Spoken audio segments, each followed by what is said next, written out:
الأفكار اللي بتتعلق بعملك كقائد بتتجمع في نطاق أو محور أساسي، وهو تحديد الأهداف وإتمامها، تنمية مهارات القيادة، السمات الضرورية للقيادة. وبمجرد إنك تكون فكرة واضحة عن دورك ومسؤولياتك كقائد، هتحتاج تعرف إيه هي نقاط ضعفك ونقاط قوتك علشان تقدر تحسن وتقوي نقاط ضعفك وتستغلها لدعم نقاط قوتك، وبالتالي فأنت بتطور نفسك.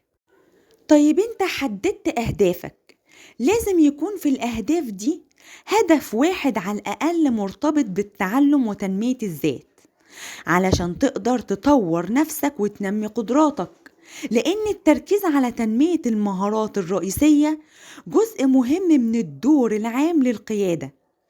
انت كده هتبقى مصدر تحفيز وإلهام للناس، للمجموعة بتاعتك، واللي المفروض برضو انهم مصدر إلهام ليك، لأن زي ما هيتعلموا منك لازم انت كمان تتعلم منهم، لأن لكل إنسان ميزة وقدرة مختلفة عن التاني. تنمية سمات القيادة مش حاجة هتحصل بين يوم وليلة، يعني دي مش حاجة هتقعد تكتبها وتذاكرها وتاني يوم خلاص كده انت نميت مهاراتك القيادية. لأ طبعا، دي حاجة بتتم على وقت طويل من خلال تجاربك وتعاملاتك مع الناس والمواقف، وانك تتعلم وتبقى عاوز من جواك تطور من نفسك من خلال التجارب اللي بتمر بيها والنتائج اللي بتحققها في الآخر. فدي حاجة مش محتاجة جهد مقصود على قد ما هي محتاجة تركيز في المواقف المختلفة، وإنك تخرج وتتعلم من كل حاجة بتعدي عليك. وأنا من خلال فيديوهاتي دي بحاول معاك إني ألفت انتباهك بس لأهمية سمات القيادة والأهمية تطور سمات القيادة، وإني أعرفك النقط اللي المفروض أنت تركز عليها وإنت بقى وشطارتك. التفكير من ناحيتك انت هو افضل حاجة تفتح لك الباب لاكتساب المهارات والسمات مع مرور الوقت. بص بقى، انت صعبت عليا، تعال اقولك على 3 افكار مهمة تساعدك على تحديد الاهداف واتمامها. هقولهم لك كلهم مرة واحدة وبعدين نمسكهم واحدة واحدة ونفهمهم سوا. اول حاجة، ارسم لنفسك صورة شخصية. تاني حاجة، حدد الاهداف الشخصية.